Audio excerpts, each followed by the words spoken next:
Hi everybody, this is Kefren, your favorite French Canadian. Today I'm going to show you the best setting for OBS. The version that I'm currently using is the 30 version. And I'm on a Mac right now on an M3 Pro chip. So we're going to look at this because normally I always stream and record on my PC. I've tried like NVIDIA card with the NVEC encoder, the Radeon card. I also stream with my CPU. So I know a lot about encoder and OBS. So I'm going to try to provide the best guide for streaming and also for recording. So we're going to go to the setting option. So first of all, go to stream if you want to connect your account. If you want to go on Twitch, YouTube and stuff, you have to do that over there. Before going to the output, we're gonna start with video. So right now everything is grayed out because I'm currently recording on the Mac. So the first one is the base resolution. The base resolution will be the native resolution on your monitor, so you want to put that over there. And also you can have a different output. Normally my recommendation is just put your native over there because we're gonna manage the output in the output section, and because sometimes you want to stream, for example, in 1080p because it's the maximum allowed by Twitch, but you want to record maybe something else, so you can do that easily. One weird thing about the Mac, it's the aspect ratio. So right now I'm recording straight up on my MacBook Pro with the monitor of the MacBook Pro, and as you can see, the aspect ratio is a mess. So I really recommend just use an external monitor and use it as a main. So for example, a 1440p, 1080p, something like that. Because when you have a weird aspect ratio like that and with a weird resolution and you're asking to record or stream at 1080p and stuff like that, or 4K or whatever, your encoder will work a lot to just convert it because everything is kind of different, the aspect ratio, the resolution and stuff. So it can be a little bit messy. So with the MacBook Pro, and it's honestly 1080p, you can run nice game and also you can stream and you can even record your gameplay if you want. It's very powerful. For the audio section, one thing that people don't know sometimes is the sample rate. Try to match your sample rate. On PC, it's causing a lot of issue. For example, you have a headphone that's currently, I don't know, using like 96 kilohertz, but you're asking OBS at 48. Like, make sure everything is at 48 to don't have like any weird glitch when you're recording or streaming. Now we will go in the output. So first of all, streaming.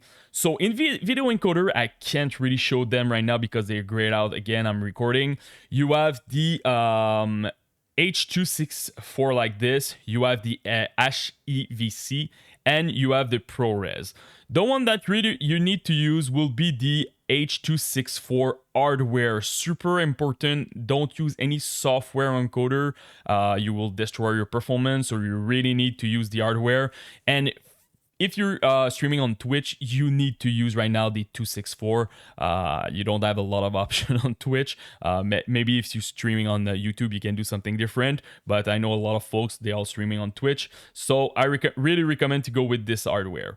If you want to rescale your output, you can do that over there. So for an example, Twitch, you're limited at 1080p. So you will need to throw output 1080p over there. And for the encoder setting, I recommend to go with constant bitrate. Put 8,000 as a maximum. When you will connect your account on Twitch here, you can ignore their parameters. So you're gonna make sure that you're pushing 8,000 because Twitch, technically they're saying they're using 6,000, but you can push easily 8,000 and it will improve a lot your image quality, honestly. So I really recommend to do that if you have the bandwidth on your internet. And for the frame interval, just stay at auto. And really important with Mac, I did a lot of testing with this. Uncheck the B-frame, it will help a lot, and make sure that your profile is at high.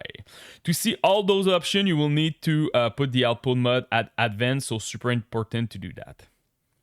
Now when we go to recording, again, make sure you're at advanced. I really like to use the MKV because the thing is, if you have an issue, your computer is crashing or something, you will not lose your file. Everything will be fine. If you're recording an MP4 and your OBS crash, your file will be corrupt and you will lose everything. So super important to look at this. For the video encoder, I really recommend to use the hardware. Again, make sure it's hardware, the HEVC. It's a lot better than the 264. So you're getting a better image quality for less space. So it's very well optimized. and you can put that on YouTube. You can edit that easily. You also have ProRes. I did some testing, but honestly, ProRes is crazy. The file size is too big. Maybe if you're using like very good camera, you want to do some crazy, I don't know, a video. But honestly, HEVC is very, very good. After that, you can also output different resolutions. So for an example, I will give you an example. You're playing in 1440p. You want to stream at 1080p because you're on Twitch, but you still want to record in 1440p. So you can do that easily with this. You just take your base output, or just like rescale it if you want something different. I know a lot of people is doing that. They want to record their gameplay because they're gonna reuse it for YouTube. So super important to do that. Encoder setting, it's a bit different than the PC. On the Mac, I recommend to use CRF. I really like to use 80 for quality. Honestly, after that, you don't really see the difference. But for sure, it's taking a lot of resources, so it really depends on the type of Mac that you're currently using. Definitely, you can test 60 also. It's not that bad when you compare 60 to 80 for the quality. So this is pretty much like a question of preference. Do some testing, make sure that you can run it. Your keyframe intervals stay at auto, profile main, and make sure that you don't use the B-frame. One more thing that I want to mention, it's about the audio. As you can see here, you have a couple of tracks. By default on OBS, they will be at 160. The thing here, you want the best quality possible, so depending on the track that you want to use. So for me, I just use the track 1. Put it at maximum, it's 320, so you can have a lot of quality for your audio. Make sure that you max it out for this.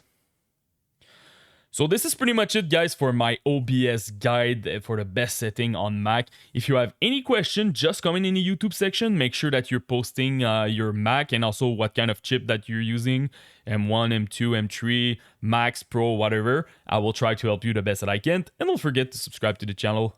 Peace.